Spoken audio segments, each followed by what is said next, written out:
Hello everyone, welcome back to my channel. इस session में हम लोग शेपिंग ऑप्शंस सीखेंगे। शेपिंग ऑप्शंस क्या होते हैं? शेप्स को ऐड और सब्ट्रैक्ट करने से रिलेटेड आपको ऑप्शंस शेपिंग में मिलते हैं। यहाँ पे सामने आपको ये शेपिंग ऑप्शन दिखाई दे रहे हैं, लेकिन अगर आपने सिंगल ऑब्जेक्ट सेलेक्ट किया है तब यहाँ पे ऑप्शन नहीं आएंगे। जब आप more than one object, multiple object select करोगे तभी आपको ये शेपिंग ऑप्शंस दिखाई देंगे। और ये आपको ऑब्जेक्ट मेन्यू में भी मिल जाएंगे यहाँ पे शेपिंग के अंडर में। तो चलिए देखते हैं शेपिंग ऑप्शन का यूज़ क्या है। तो जैसे अगर सपोज मुझे क्लाउड बनाना है तो मैंने यहाँ पे ये सर्कल्स की कॉपीज लगा दी। मूव करके राइट क्लिक कर रहे हैं।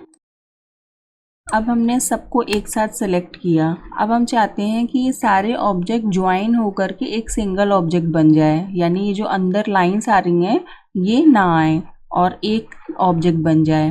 तो हम लोग यहाँ से वेल्ड कर देंगे। तो वेल्ड क्या करता है कि सारे ऑब्जेक्ट को जोड़ देता है और एक सिंगल ऑब्जेक्ट बना देता है। तो अब हम कलर करेंगे इसमें, तो ये कुछ इस तरह से आ गया।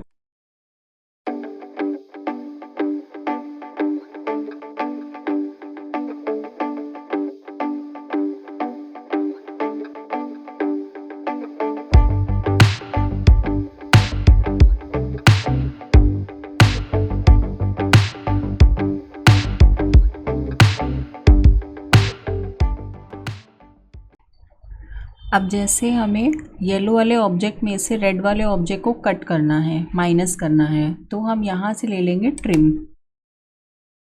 तो ये इसको कट कर देगा। अब हम इसे हटा के देखेंगे तो इस तरह से ये शेप कट चुका है। अगर आपको SBI का लोगो याद हो, उसमें एक की होल टाइप का डिज़ाइन बना रहता है।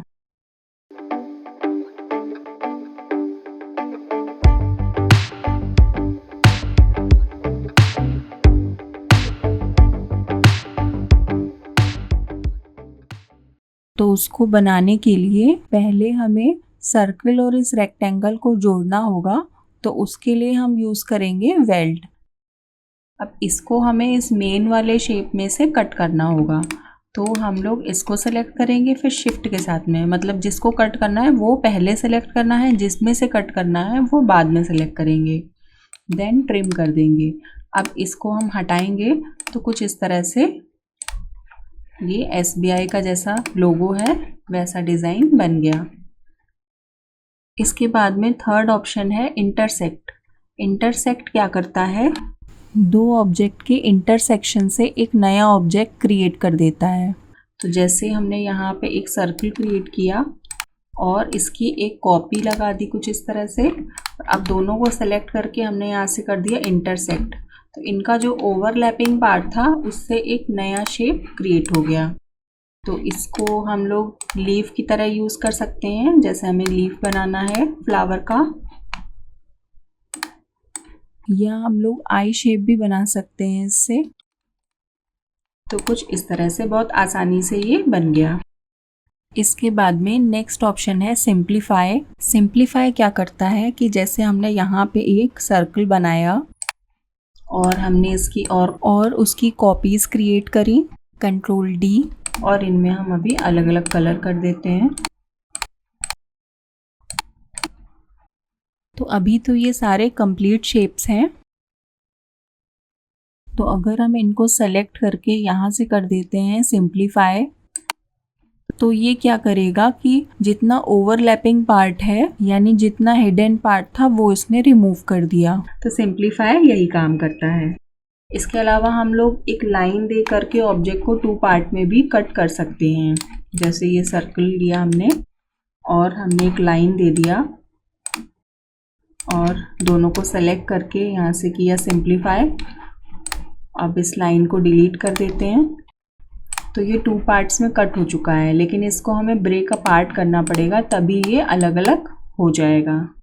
तो इनमें फिर हम लोग अलग अलग कलर फिल कर सकते हैं। जैसे आपका पेप्सी का लोगो है वो भी कुछ इसी तरह से बना हुआ है। जैसे एक सर्कल क्रिएट किया, इसमें हमने वाइट कलर फिल किया और इसकी आउटलाइन का थिकनेस थोड़ा बढ़ा दिया और एक कॉपी अंदर क्रिएट किया अब यहाँ पे एक लाइन बना के उसको कर्व कर लेते हैं।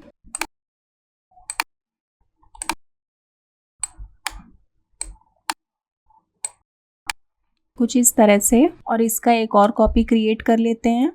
अब ये दोनों लाइंस और मिड वाला सर्कल दोनों को सेलेक्ट करके किया सिंप्लीफाई, और लाइंस को डिलीट कर देते हैं। तो ये ऑब्जेक्ट 3 पार्ट में डिवाइड हो गया है, लेकिन इसको पहले ब्रेक अपार्ट करना पड़ेगा। अब ये मिड वाले पार्ट को डिलीट किया, टॉप में हमने रेड फिल किया और बॉटम वाले में ब्लू फिल किया, और इनकी आउटलाइन को हम नन कर देते हैं। तो कुछ इस तरह से पेप्सी का लोगो बन गया। अब इसमें टेक्स्ट लिखना है। टेक्स्ट आप लोग आगे की क्लासेस में सीखेंगे, तब आप लोग कंप्लीट लोगोस बना सकेंगे। अब इसके बाद में नेक्स्ट ऑप्शन है फ्रंट माइनस बैक, यानी फ्रंट वाले ऑब्जेक्ट में से बैक वाला ऑब्जेक्ट माइनस हो जाएगा। अब जैसे ये वाला शेप हम रेड वाले ऑब्जेक्ट के सेंटर में कर देते हैं, C एंड E, और रेड वाले ऑब्जेक्ट को फ्रंट कर लेते हैं, और यहाँ से ले लेते हैं फ्रंट माइनस बैक। तो कुछ इस तरह से फ्रंट वाले ऑब्जेक्ट में से बैक वाला ऑब्जेक्ट कट हो गया। तो इसके बाद में नेक्स्ट ऑप्शन है बैक माइनस फ्रंट, यानी बैक वाले ऑब्जेक्ट में से फ्रंट वाला ऑब्जेक्ट माइनस हो जाएगा।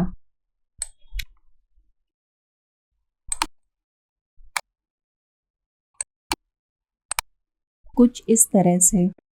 इसके बाद में नेक्स्ट ऑप्शन है क्रिएट बाउंड्री। तो ये सेलेक्टेड ऑब्जेक्ट्स की एक बाउंड्री क्रिएट कर देता है।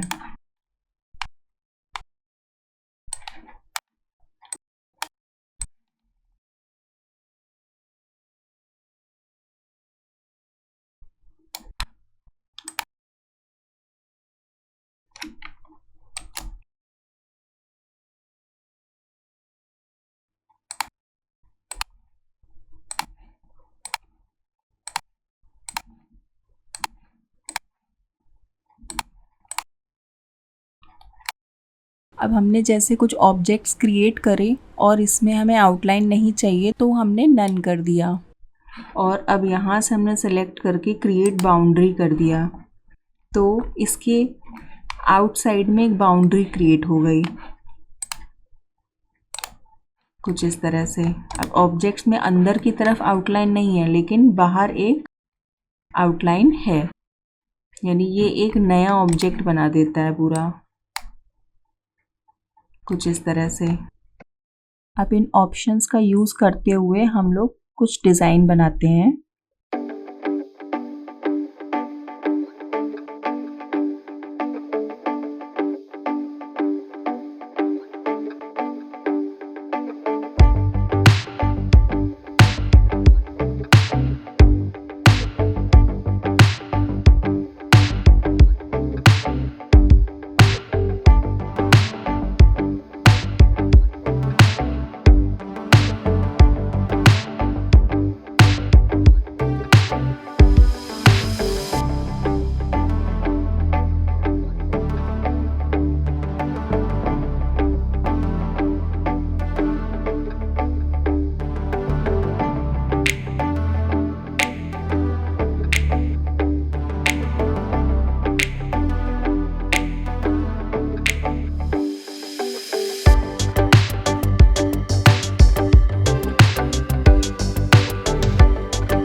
Thank you for watching.